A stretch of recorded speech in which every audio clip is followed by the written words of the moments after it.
Welcome to the Sponsored Rider Club podcast, your guide to motorsports sponsorship. Here's your host, Josh Weesey. Welcome to the Sponsored Rider Club podcast, which is powered by 4-Wheel Parts. Pumped today, we've got Keith Hook coming on the show from UTV Sports Mag, and we cover a bunch of stuff in a short period of time, and I think we could have probably just chatted for hours and hours. It's one of those shows where I looked up, I was like, oh my goodness, we completely blew past what I was expecting for the original time here. But yeah, really good show coming up. But before we get into that, I have a few things I want to cover with you. First, 4-Wheel Parts, they have a here today, gone tomorrow sale. So basically a bunch of overstock items on sale, up to 50%. There's tires, there's wheels, LED lights, shocks, lifts, Smitty built stuff, bumpers, like lift kits across the board. So if you head over to 4wheelparts.com/on sale, you'll see some of their overstock stuff, which is pretty cool. That might be something to just bookmark and check in on every now and then, just in case something that you're looking at pops up there. But beyond that, you know, we've got a number of awesome companies that make this show possible. AMSOIL, they provide amazing lubrication products, and they're a company that runs on freedom. You can find out more at amsoil.com/rider. SolderWeld, they produce game-changing metal bonding technology, and they're ready to rescue your race.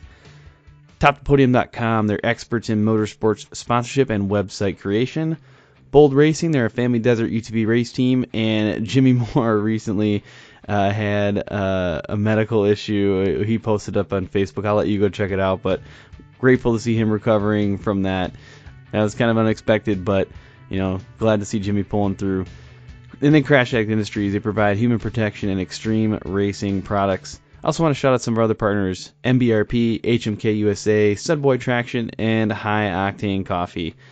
And if you're listening to this show, or if you've listened to it for a long enough time, I always ask people, head over to iTunes/Apple Podcast and leave that rating and review. That's phenomenal support for the show. That's one of the best ways to provide support. I also have a Patreon account, which I don't talk about very much.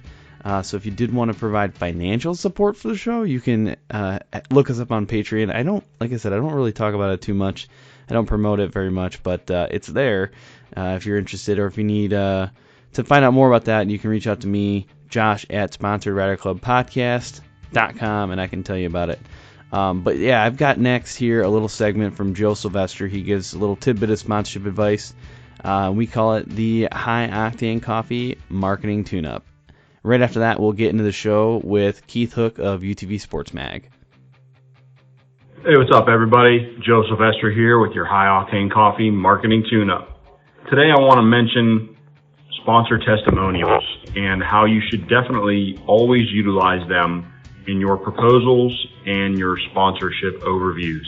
Nothing speaks to a company and makes you much more reputable than the testimonial of current marketing partners. Reach out to them whenever you're building your deck for the new season and say, hey, I just need a couple sentences from you about your experience working with me.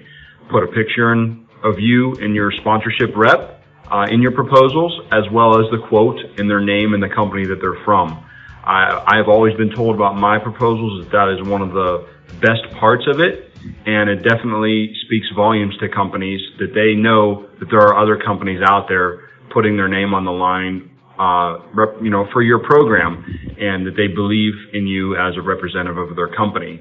So definitely use testimonials to your advantage. Utilize those relationships, and generally you'll find that your representative from your sponsorship company will be more than happy to do that for you, and will actually be honored that you wanted to include their testimonial in your proposal. So that's it for today. Thanks.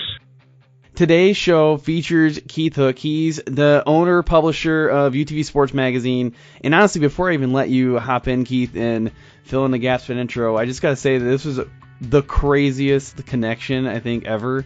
Because this went back to very early on, I think in like the, mid 40s or 50s of these episodes. This one I think is going to be 196 when I release it. And we kind of had this like loose connection via email. And then like a couple years later, we caught back up again. It's just the craziest thing. But either way, Keith, I want you to fill in the gaps from the intro. Tell us about yourself and a little bit about your profession. Thanks. Yeah, it does go way back. But I'm owner, I guess, of UTV Sports Magazine and growing those type of things. But more importantly to me, I'm a husband and father. My amazing wife of 10 years. Christina is the woman that puts up with the guy behind the guys. And my son is my life. He's my mini-me, Cashton.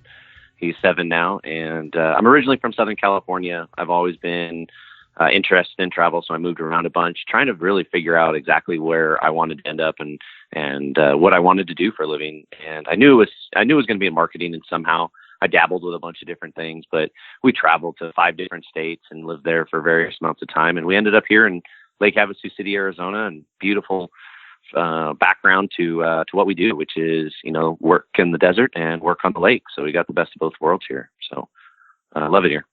Yeah, that's awesome. I was out at SEMA here a couple weeks ago. For people who don't know, it's November 18th of 2019 when we're recording this. Actually, I'm going to release it this week too. So if you're listening to it early on, it's still the same week.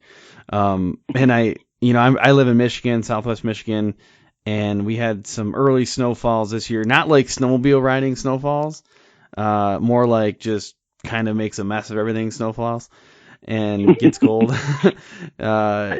So either way, I went out to SEMA and it was like 78 and sunny. I was like, well, I may have seen one cloud. I thought I looked over at one point. I was like, is that a cloud or not sure? And then I came back home, and every time I go out west and I come back home, I'm like, I tell my wife, hey, let's move out to the desert. And she's like, why do you want to move out to the desert? I was like, because it's awesome. It's super warm and like there's freedom everywhere. I don't know how else to describe it. It's just like so much wide spaces, and it's so beautiful everywhere. And yeah, and there's no clouds. And nothing really ever falls from the clouds, even if there are here. So that's right. I mean, definitely no snow. Yeah, and I cut grass. People probably don't know this. I don't know if I've talked about it on the show this much. I did lawn care for 12 years, which is really big here because everybody's got like these well manicured lawns in Michigan. And I used to have that, but yeah, either way, I'm like, you wouldn't have to do the grass anymore. Like, you just kind of hang out. And she's like, are there like dangerous things out there? Yeah, there is. But there's some crazy, like, you could get bit by a brown recluse spider here any day, and you never know. And that's going to cause some serious problems. But no matter where you go, there's pros and cons. But you're right. The weather here is amazing. It does get hot in the summer. I'd love for you to come out in the middle of July for a couple of weeks and see if you still love it. But no, I wouldn't live anywhere else. I've been Texas and Montana and Washington, and they all have their perks, but year round, in and out, I don't know if I could live anywhere else. I love it here. That's awesome. Yeah. One of the cool things about Michigan is, and where I live at is, I can go a little bit north and get into some, like northern Michigan is very sparse. There's a lot of trees and woods and cool trails and stuff, and I can hit some sand dunes right by me, and snowmobile trails are amazing out here when we get good snow. So that's kind of cool. You get to experience all of the seasons, but that's the pro and the con in itself, because you're constantly preparing. Like, I put my snow tires in my car the other day. And I got really nice wheels and tires for the summer. I'm like, now I got these other ones on for the winter. And but yeah, you got to prep for all that. And then you get salt. Just like everything is salt to keep the roads. Our only preparation here is, do we grab our short sleeve shirt or our long sleeve shirt? Right. That's it. I'm dreaming of that one day, I think. But well, hey, I want to dive into your background a little bit more. I mean, I kind of got a little bit of it there, hearing about moving around and some of the cool things you've done. But I want to know more. I want to know, like, how'd you get into motorsports? What are some of the things you've done along the way? It's funny. A lot of people ask how you get into something today, right? And I spent so many years really trying to figure out what I didn't want to do. Mm-hmm. And there were so many industries that I was in, all the conventional stuff growing up and trying to figure out the difference between a job and a career. But everything was really like kind of a random series of events. I mean, I had some inspirational people around me that I've met, and they would always say, man, you're really good at this, or you're really good at that. You should come help me, and I worked a variety of events, starting at 17 years old. And everybody was like, oh, you're a good sales guy. You're a sales guy. You like to talk to people and, all this other stuff. And I was like, all right, cool. I'm going to go do sales. And, and then sales really turned into, I got into a company by the name of Ready Welder. And it's a small, like, battery powered spool gun MIG welder. And if anybody knows me, I'm like the worst welder in the world. It doesn't get any worse. They say stack of dimes, and I don't even know what that means, type of thing. So, but I got into it, and I was really inspired by the fact that it was portable and it didn't have a lot of competition. And so again, sales gene, there I go. Mm-hmm. And so I'm in Southern California at the time. And what I learned is kind of working for this, what seemed like a big company, but it was a really small operation, is I didn't know what I was selling, and I didn't have any information of what I was selling. So I sat down with the owner and the one, operations manager, and I kind of go through the whole thing. And I'm like, okay, I got all that information, but how do I tell everybody that? Like, that was really cool information, but I need help. Do we have flyers? Do we have a website? Do we have all this other stuff? And that was literally my intro into marketing, because I was like, all right, I can't do this job if I don't have all my sales tools. Well, sales tools, a lot of people think that marketing, supports sales supports marketing, vice versa. But without marketing, you got no sales. Mm-hmm. So, that was kind of the lead in. And Ready Welder, being a battery powered item, was trail friendly, so Jeepers and all kinds of other stuff. And I dove in hard and fast. And we're talking over 20 years ago. And so all of a sudden I went from the kid with the Camaro on road, faster the better, to Toyota trucks and Jeeps. And I mean, there wasn't a week that went by that I didn't bolt something onto those things. Mm-hmm. I was trying to make and my life all of a sudden turned it. And I come from a family with like no background in this stuff. Mm-hmm. And so, my life just turned into it. And I met so many cool people that continued that. Oh man, you'd be great with this, and you should do that, and you should do this. So my it was literally a random series of events, and it came around passion. I just wanted to be in it more. And I hated going back to my 9-to-5 job, because that meant I wasn't ingrained in motorsports.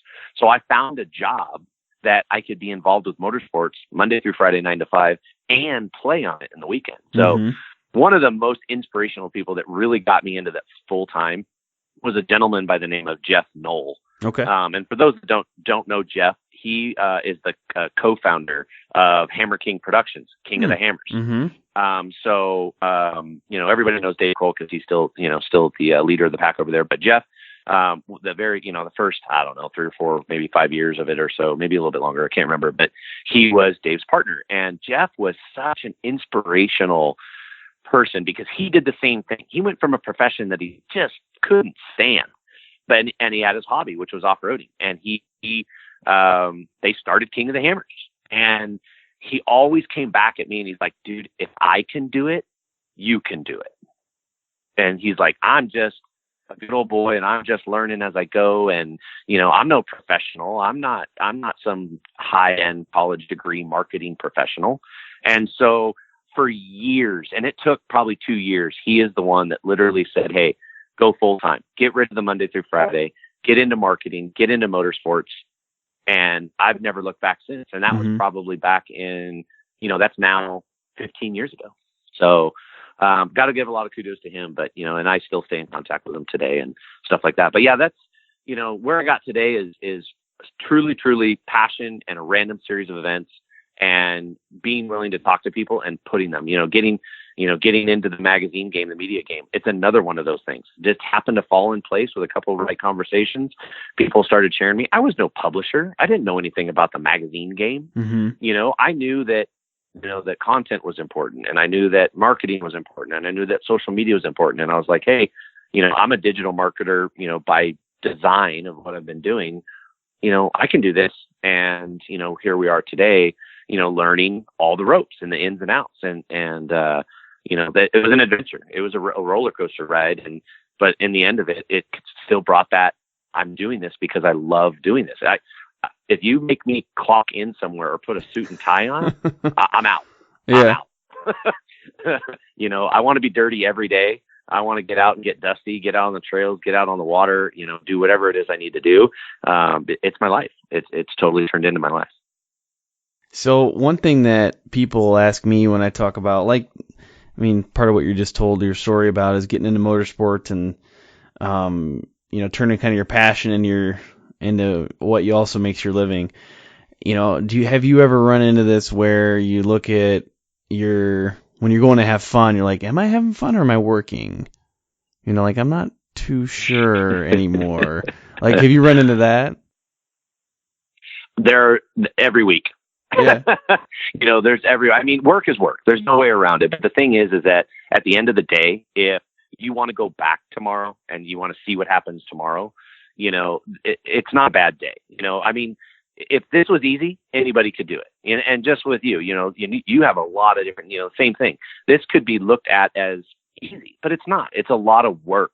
And especially if you want to stand out and have some success behind it, you gotta put in your dues in order to be able for it to succeed. Everybody says that, you're so lucky you have the greatest job in the world and all you do is play in UTVs all day long. And I'm like, no, really, I don't. I probably ride less than you do.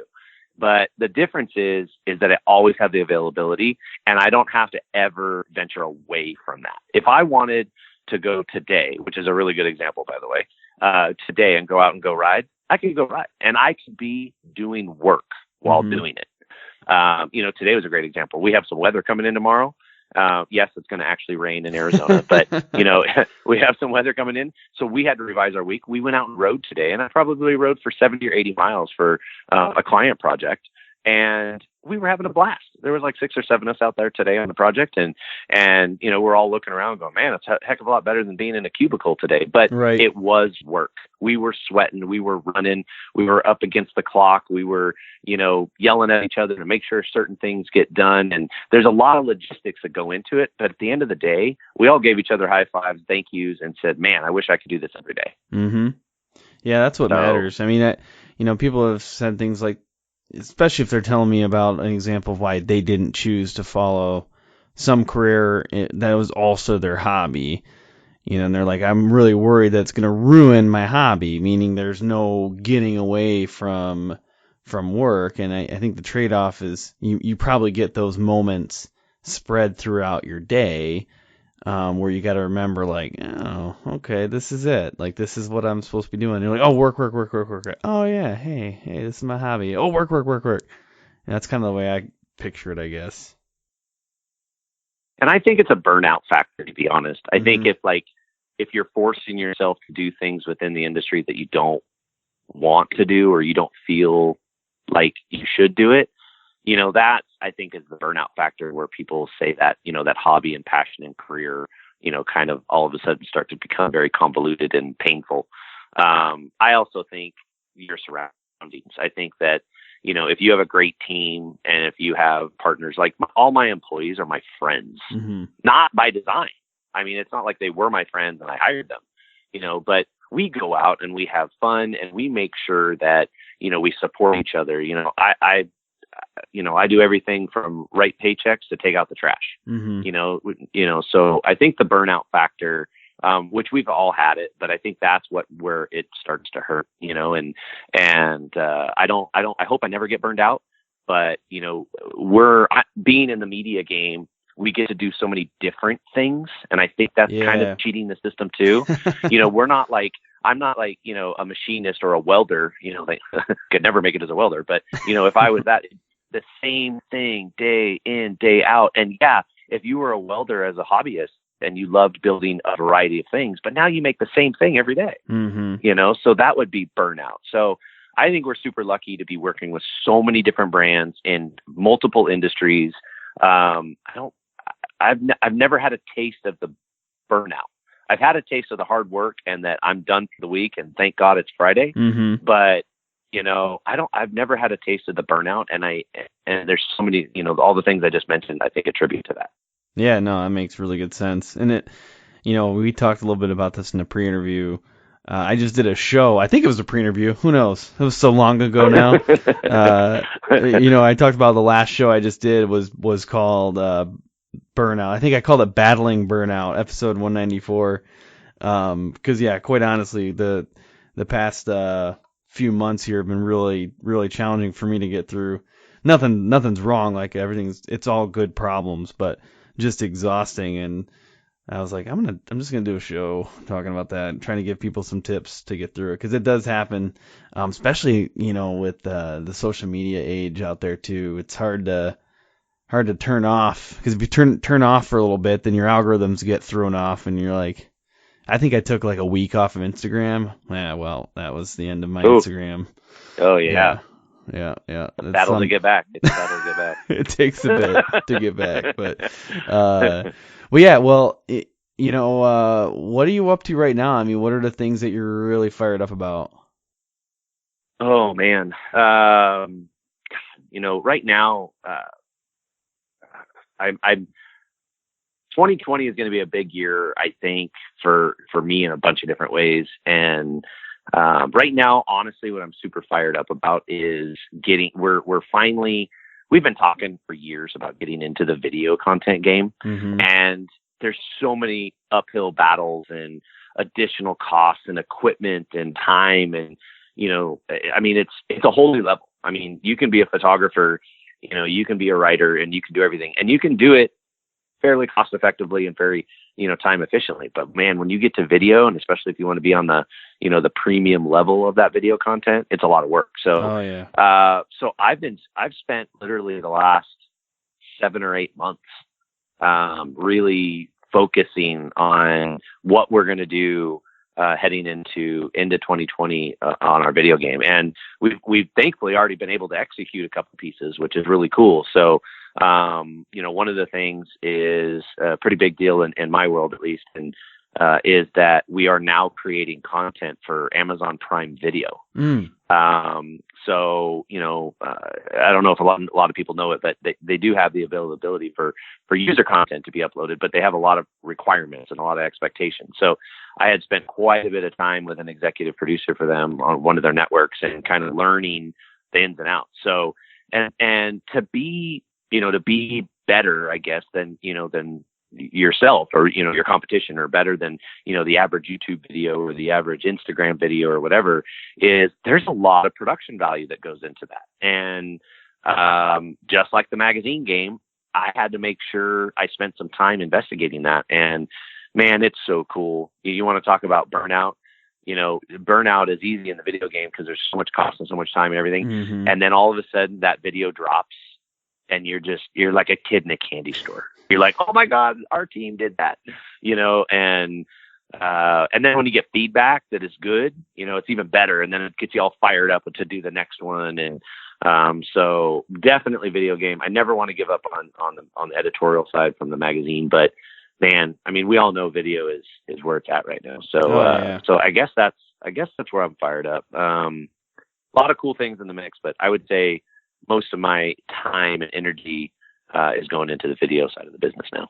Oh, that's awesome. I'm glad you brought up the Amazon Prime Video thing. I swear I just saw somebody else doing that that caught my attention. I was thinking it was Sarah Price, that she had something on Amazon Prime Video that she was working on, but maybe, I don't know. I pulled up one of her pages to look. It was somebody recently I just saw that I was like, that's cool. Like, that's a thing. I didn't even know it was a thing. Yeah, exactly. And it's new and it's fresh, and Amazon is super supportive of all of us, doing this stuff. And we're trying to do like episodic, like ongoing, like you would turn on the TV and go to a network and go to your favorite show and binge watch on a Sunday afternoon for 8 hours, it's no longer the Netflix and chill. It's like the Amazon and I don't know what, but, everybody's trying to get into that. But you're right. Motorsports is definitely like taking advantage of all those platforms. Amazon, of course, Amazon Prime Video, of course, being one of them. But yeah, you're right. There's a lot of athletes and a lot of brands and a lot of stuff starting to step up the plate. We've been lucky enough, in our pilot episode, we worked with, Baja Designs and EFX tires, and the platform was new for them. So, It's kind of like we're doing what? Where are we putting this? And right. Everybody's kind of gut instinct is the social medias and YouTube. And I was like, no, we're going down a different channel. So, so I expect motorsports to get,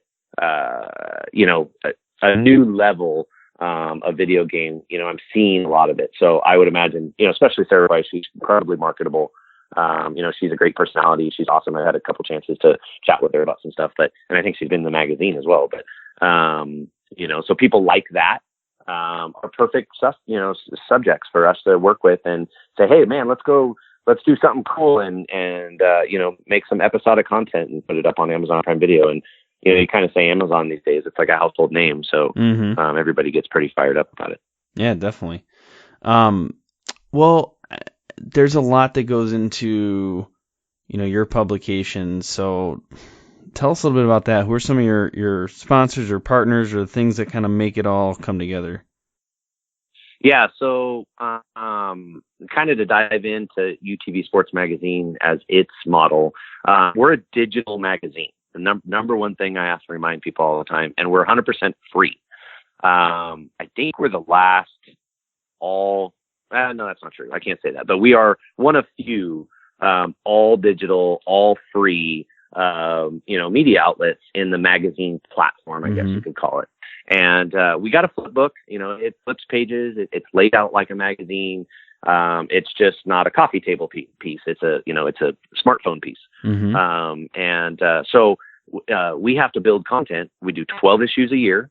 And we have to build content, and we build content that, it's hard because we have to build content that's engaging and interesting to our readers.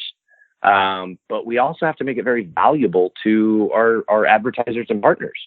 You kind of described it as sponsors, and that's really what they are is, we have people that are sponsoring us to produce, engaging content. So whether they're sponsoring a driver to get out there and be a representative of their brand, or if they're sponsoring a magazine to get out there and, distribute content and crucial and business information for them, it's still money spent and they need to see ROI.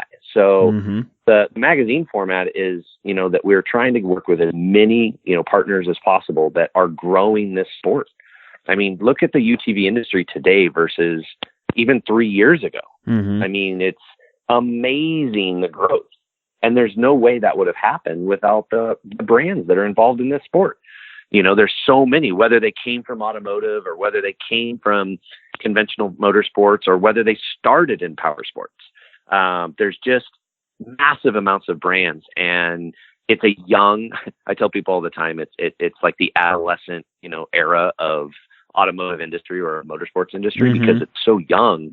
Like, we're still growing up. We're in our awkward teenage years, UTV industry, and we're trying to figure out, all kinds of things in life. And, but we are growing with technology, and we're growing, with a whole different audience. And, it's tough, it's tough, but yeah, I could go on for hours and talk about sponsors and partners, but I can tell you this, anybody that we work with right now, it doesn't matter on what level. I don't have any complaints about anyone, like genuinely. The support that we get, and the amount of things that we do with them and how they reach out to us and we reach out to them and do that kind of stuff is nothing short of amazing.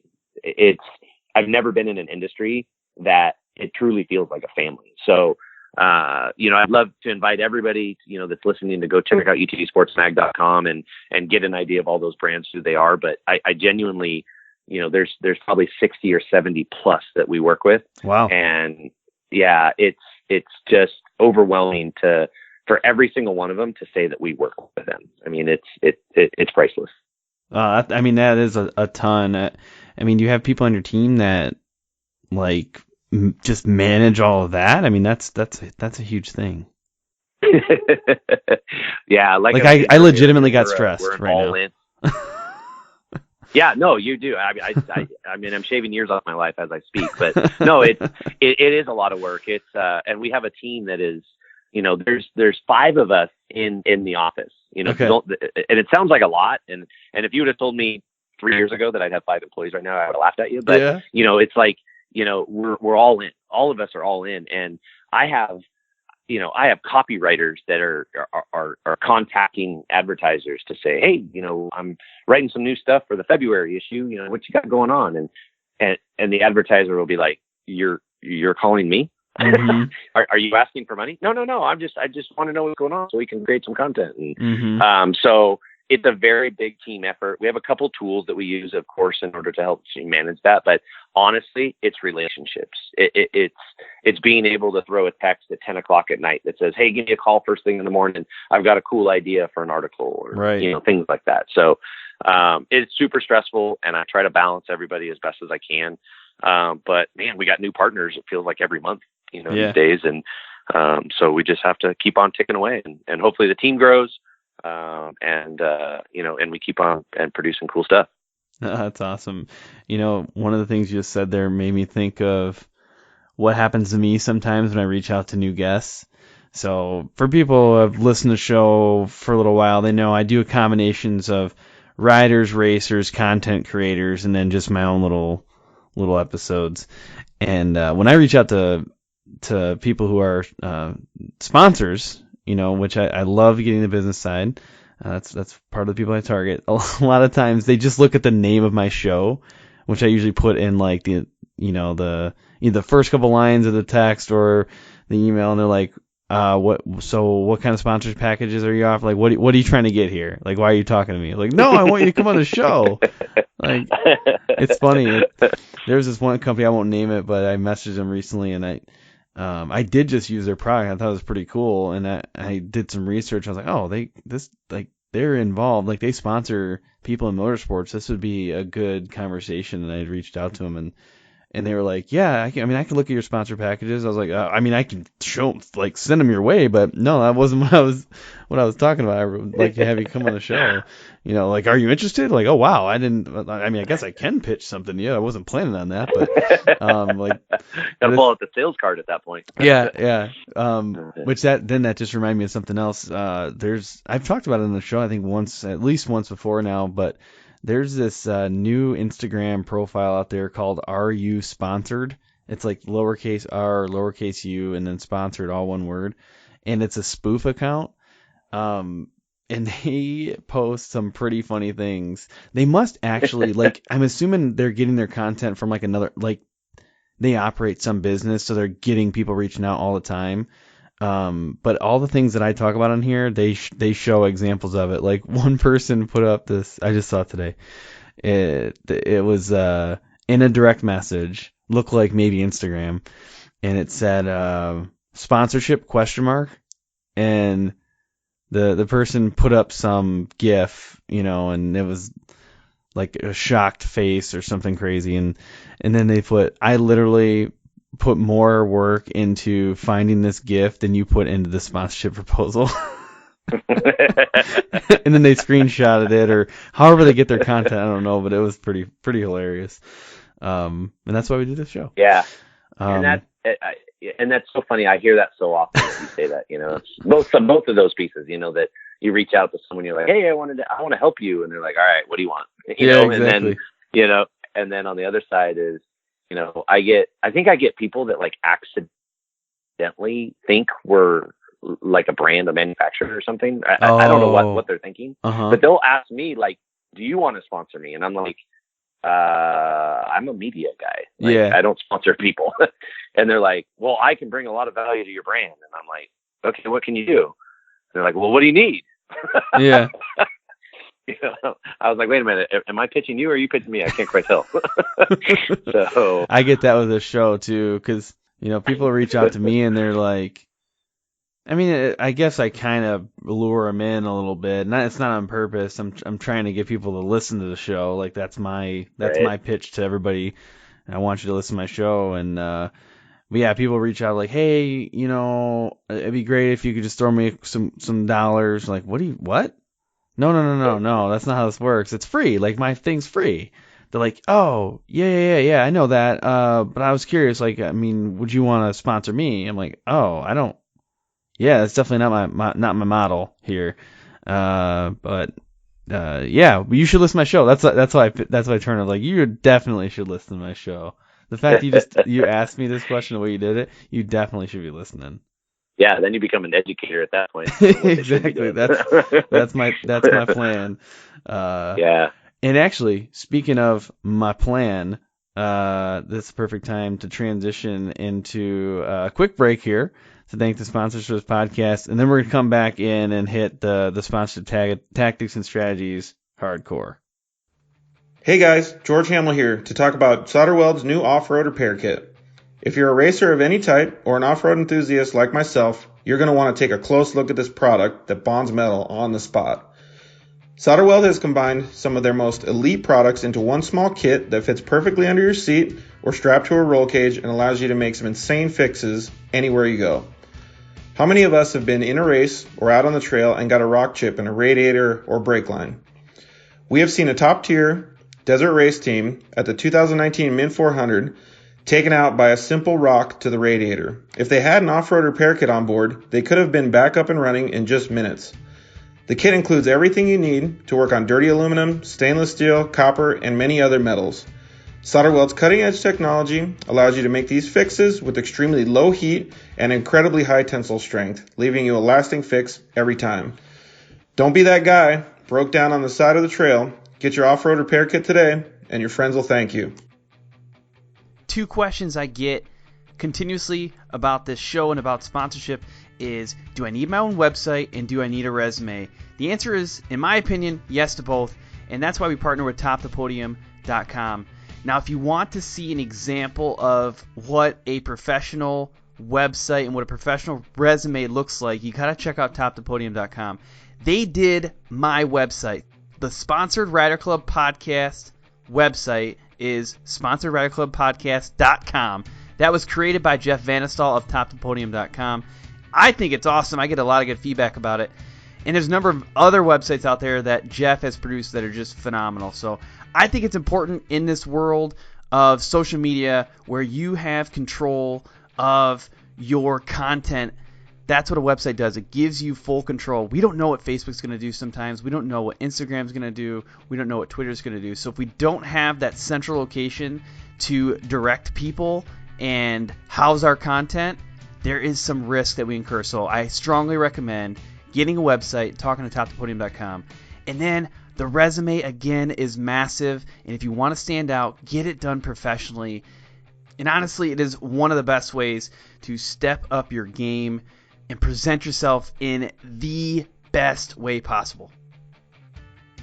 Let's talk about your truck for a minute. You can count on it to haul your vehicle and your gear to the track or to the trailhead, but I bet you never think about the motor oil. Here's why you should. Your oil is the only thing preventing your engine from wearing out and breaking down. To keep your truck running strong, look for an oil with added wear protection. Like, for example, AMSOIL Signature Series Synthetic Motor Oil. It delivers 75% more engine protection against horsepower loss and wear than is required by the leading industry standard. It provides the next level protection today's demanding engines need to keep running for years and to keep effortlessly towing your ride to the track. Go to AMSOIL.com/rider to find out more. Make the switch to AMSOIL Synthetic Motor Oil today to keep your vehicle running great. Safety is our overriding priority. I hear it all the time, but I have to ask myself, is it though? Is that the first thing we think of? Is that the first thing you think of? Over the past couple of years, we've seen the performance of production UTVs increase, somewhere around 350%. That means these machines give us a lot more opportunity to have fun and win races, but it also, unfortunately, gives us new opportunities to crash. And that's why we have partnered with Crash Addict Industries. The owner, Travis Pointer, became very accustomed to crashing early in his career. He saw it as inevitable, and he set out to make the process safer. With a passion for racing, welding, and engineering, Crash Addict Industries now produces full cage and other protection systems intentionally designed to protect you during an accident on the track. They also offer a line of human protection products through their vendors. Do this for me at this point. If you're racing with a stock cage right now, please go check out CrashAddict.com and at least just see what they have to offer. even if you choose to go with a different company, please, please, please make safety your overriding priority.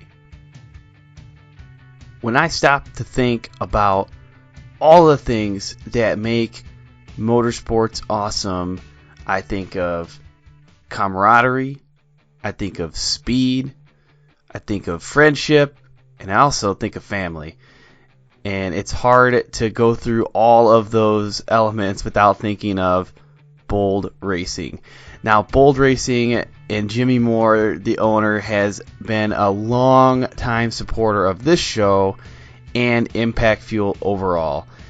Jimmy Moore is a desert racer that also has a ton of experience with suspension, UTV axles, and general go-fastness.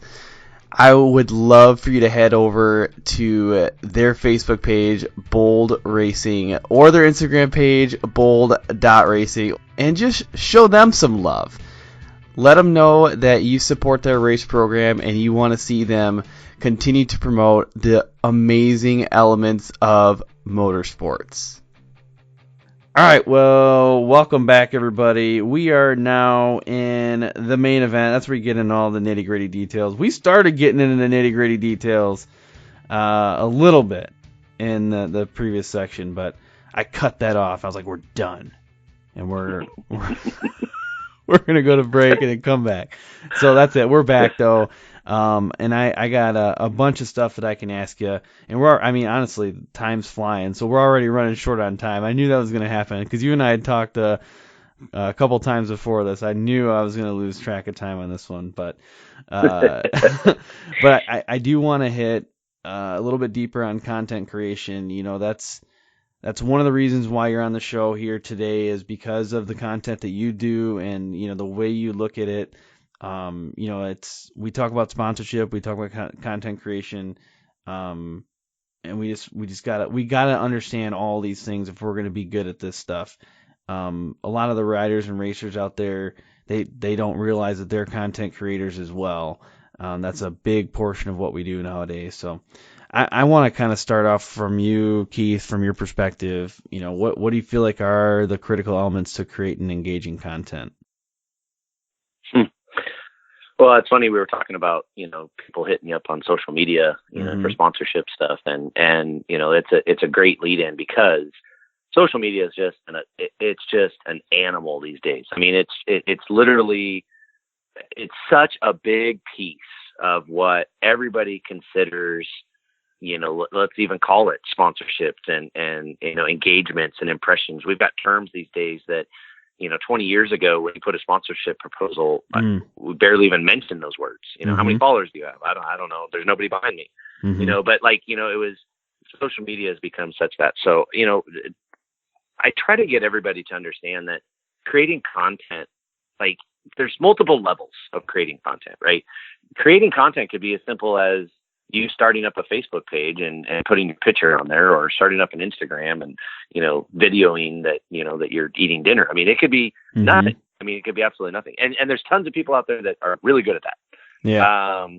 But what's happening today is that we have millions and millions and millions, if not more, of these social media accounts, and businesses want to engage on this platform.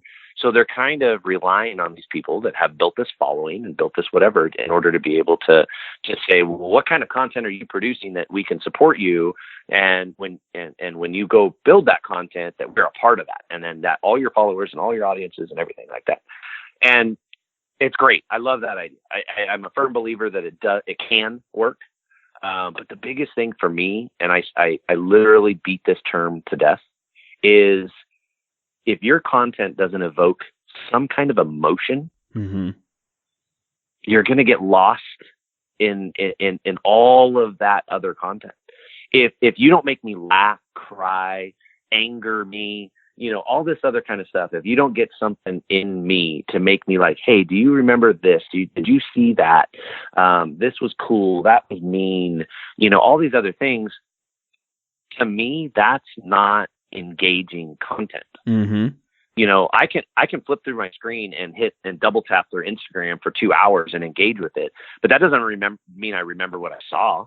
I had no idea what I saw. All I was doing was engaging with your content, you know, and I think people get so distracted by these numbers and all these, you know, statistics and everything like that. And they're super important, but sometimes someone on that team needs to understand, does someone actually remember me? Like, Right. am I rememberable? And did I leave a mark on that person? And I did that. I tried to figure that out for years. I used to read magazines and I used to write press releases and do all kinds of other stuff. And in all honesty, like, I'd hand it to a client, you know, cause I wasn't at my own outlet at the time, and I'd hand it to a client. I'm like, okay, go, here you go. You know, it's done. And they would put it out there, and then I'd never hear anything. I don't know if it was good, bad. I'd never hear anything. I'd never see the response.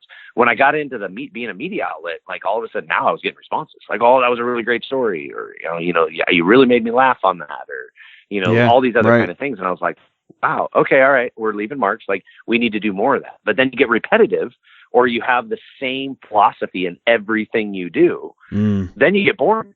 You could be a super funny guy, but if you tell the same joke for 20 years, you're not going to be funny anymore. Right. And so the biggest thing that, I've always worked with my team is like, man, we got to do things different. We got to stir it up.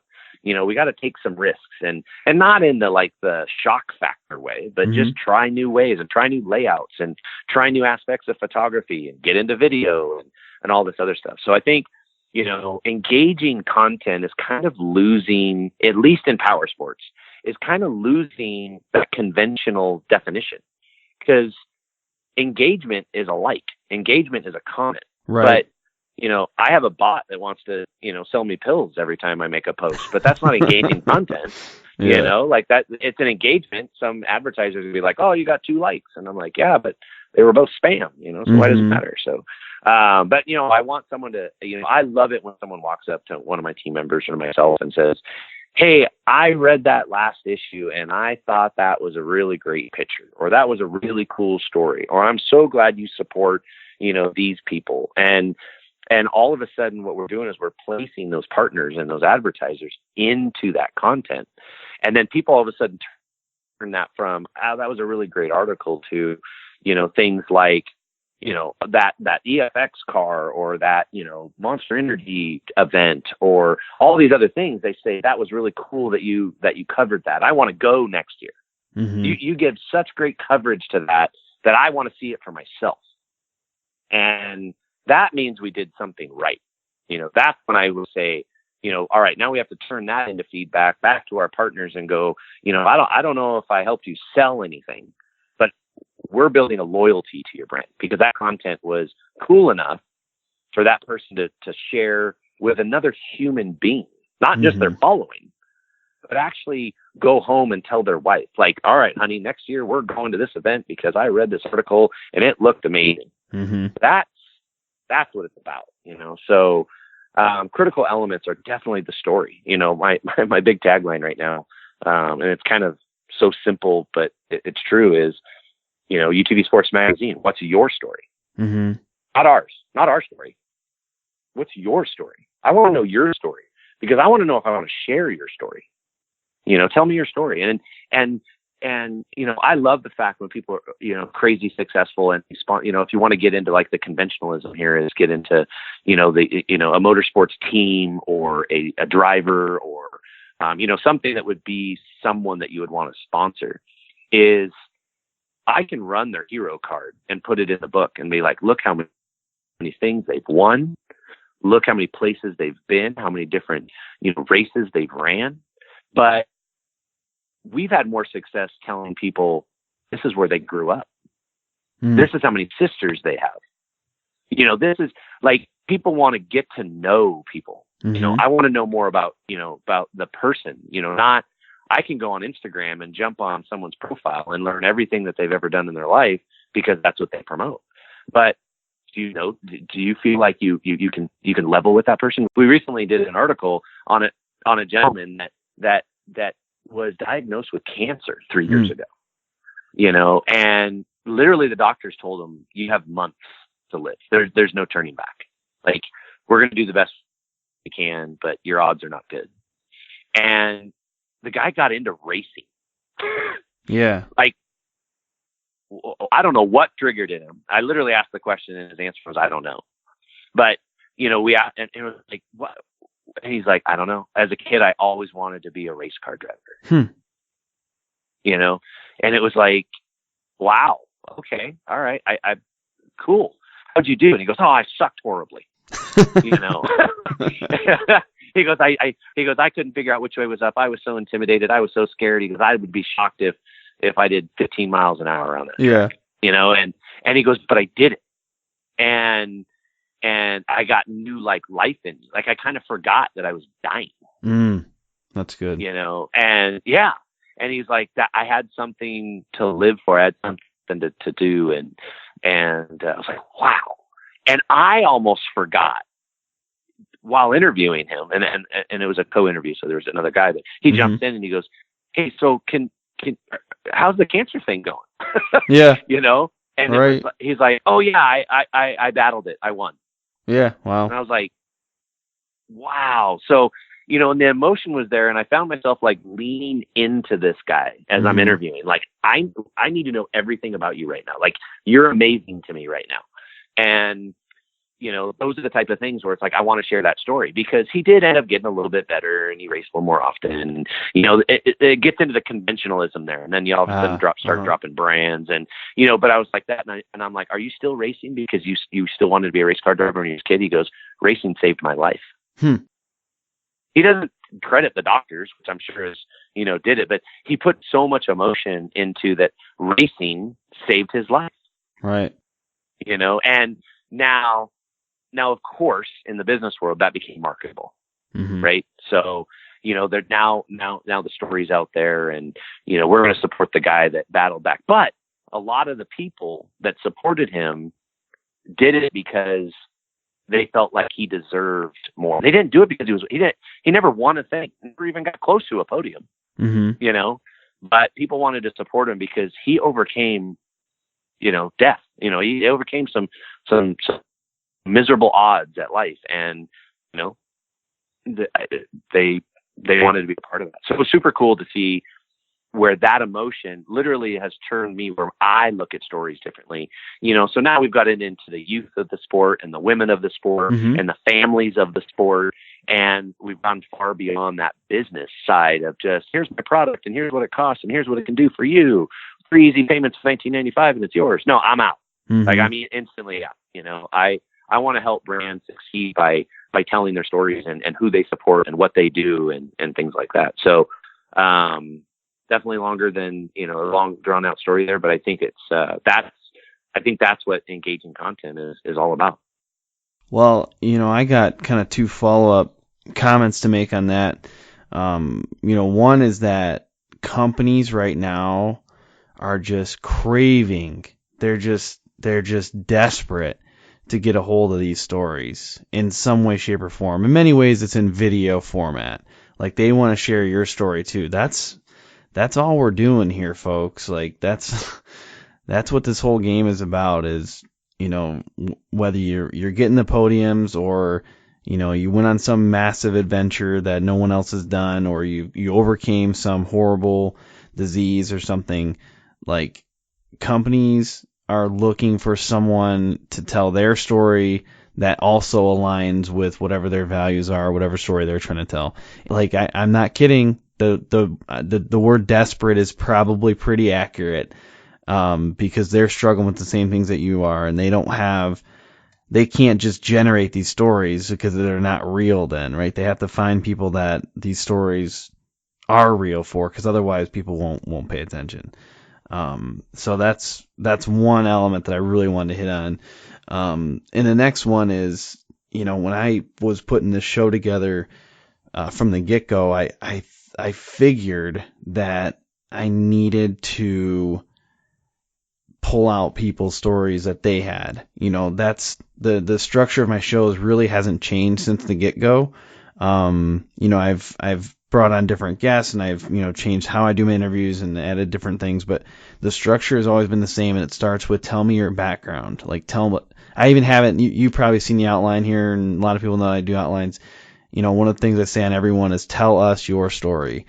And that's to, build a relationship with the audience, but also people want to know what did this person do to get to where they're at. I mean, it makes it a little bit more relatable. It makes it something you can understand, and it is a little bit more emotional. It's a little bit more intimate when you know people's story and where they came from. So yeah, I mean that's one of the things that if you take away anything from the show, if you forget everything else that you listened to today, I mean that's probably a key takeaway. Hey, I'm supposed to ask you that. Dang it, I gave you an answer. But yeah, darn it. This is a clean podcast. Oh, doggone it all. Yeah, we won't have any cussing in this show. Pull out the PG-13. Yeah, exactly. But yeah, that's something I think people gotta pay attention to, and it's just hard. It's hard to get the story out there, but it's also hard to get vulnerable enough to share the story. And I think that's we find out the really great content creators out there. They can pull out that story. They can get vulnerable. They're comfortable with who they are. They're usually really good at whatever it is that they're doing. If they're a racer, normally really good at it, but they had some crazy, thing that they overcame to get there. But everybody has those little, like you were saying it before, people can film themselves eating and somehow it can go viral and turn into a big thing because they've got this weird way of telling their story of how they're eating. I don't know. That's probably a horrible example, but I think you get the point. Right. We get the point. Yeah. that's the point, is that you get the point. Well, no, that's good. Shoot. What other questions can we ask? We're running a little short on time here, which is cool. But I mean, based off of the outline that we kind of laid out, is there anything that you would want to hit on that we want to capture in this episode? I'm assuming we're going to want to come back and do some more of these in the future. Yeah, no, I agree with you. I think we do that. But no, I mean, the big thing for me is, I've been lucky enough in life, to where I haven't had that story where it's a major battle to get over the hurdle and everything. But I've been so intrigued by the people that have, or the brands that have, or the companies that have, and I've always wanted to know more. I've wanted to try risks and figure out what people's end games are and what path did you take to get there? Did it work? No, it didn't work. Okay, what else could you try? And I've always kind of been this kind of problem solver kind of personality. And I literally have a passion that I have no fear in risking it all. To see, what the reward can be, figure out what the end game is and then live the path to get there. Don't, go day to day and figure out, okay, I'm going to do all this and then I'll figure out what I want to do later. No, make a goal and, and take some risks to get there, so that's, I've been super lucky. I again had an amazing family and great friends and all this other stuff. So, I don't want anybody to ever read my magazine because, I have some, story that overcomes. I really haven't, but I want to share everyone else's. I want to be the platform that people can trust to come to get those stories, and we have to work with the brands and we have to work with the people and we have to work all that stuff. And we really try to, make content and stories, everything from the, 5-year-old kid that jumps in the UTV for the first time and whether he rolls it over and down a hill and jumps up and goes, woohoo, I want to do it again, to the kid that podiums, they both have their own stories, and so I think that's the biggest thing to take away from, what we're trying to do and what I want people to do. I want people to share their stories. I want people to call me, after hearing this or, after talking to someone else, is be able I have a story. I want to tell you, and there's always someone that's interested in your story. Always, it may not be millions of people, but if you have any version of a story, there is an audience for that. And you just have to, you have to learn how to present it and figure out who best, suits you. Yeah, and that's one of the things that Gary Vee says all the time, Gary Vaynerchuk, and I talk about him in the show periodically. He'll say, you've got an audience and maybe it's 6 people, and, maybe it's 6 people for 15 years, but, that it's an audience. That's real. You've somehow impacted those 6 people's lives in a positive way. They want to continue that connection. So I think that's always really important. Even for the show, you mentioned it earlier about some of the things that are really impactful when you hear it. Like, yeah, I read this and it made me want to go to this event. I've had people reach out to me and say, like, they've listened to this show, they've made changes, and now they're sponsored by X, Y, or Z. And I don't get those every day, those messages every day. But when I do, I mean, I'm just like, those are ones I always read to my wife, right? Like I'm like, hey, like you gotta listen to this real quick. This is crazy. And yeah, that's pretty awesome. Well, what is not awesome though is that we gotta kind of wrap things up here. So let's close things out here at the finish line. I kind of already gave you this answer, but maybe you'll switch it up. I don't know. Maybe you'll switch it up. But what's one thing that our listeners need to take away from this conversation if they forgot everything else? Oh man, share your story. I mean, it's anybody out there that's trying to be marketable, trying to be that, like, number one, be yourself. If you're an underdog, the dreamer, it doesn't matter. Like, just be true to your story, live it, and as sports grow and motorsports grows, and there's going to be new opportunities. Like, don't give up on because the first person you went to didn't align with them. Like, definitely don't give up. Don't ever give up. And try to get inspired by others to figure out different ways, take risks to see if there's, different rewards, and don't follow someone else just because it worked for them. I hear countless times of saying, well, I'm a motorsports driver and this guy is amazing and awesome and he wins everything and I'm going to do everything just like he did. Well, you're not him, and you need to be yourself and pursue brands that you believe in and that, you think align with you, it's not that hard, but in a world where social media and all these digital platforms create these illusions of who people are, it's so easy to get wrapped up on wanting to do something different or want your perception to be different than what it really is. And don't do it. Just don't do it. Be who you are, and the right people will come along at the right time to support you through your passion of racing or whatever it may be. And those are the partners, and keep those relationships. Don't give up on relationships just because someone else is willing to, write a bigger check or do whatever. Like, find out about that and don't give up on the people that believed in you for your real story. Your relationship building is so important, so important in this industry. So I would, it's a kind of a obvious, but yet really needed takeaway these days is just to be yourself, share your story, and of course, as everybody says, have fun. Got to have fun, or you're not going to be able to invoke any emotion. No, definitely. So, what's the best way for people listening to connect with you? Well, of course, we have UTVSportsMag.com, which is obviously where the magazine is, and that's where we tell our stories. And social media, can't obviously forget about that. So pretty much Facebook, Instagram, Twitter, all UTV Sports Mag on all the platforms. And always I ask people to reach out to us, directly by email or even by phone. So, our email at the office, which we all check, is just info@utvsportsmag.com. And all the ways to get a hold of us are available there. So I'd love for people to reach out, let us know what they thought, and see what they want us to talk about next time.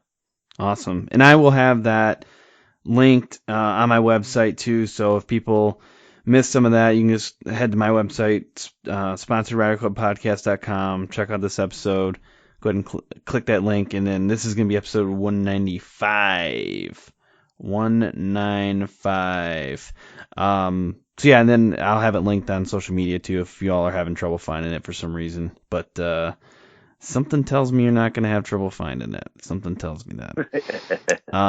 Well, hey, Keith, I really appreciate you taking the time to do this.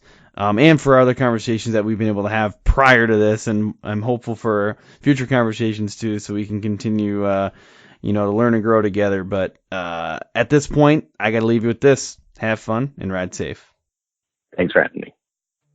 Thanks for tuning in to this episode of the Sponsored Rider Club podcast, which is powered by 4Wheel Parts.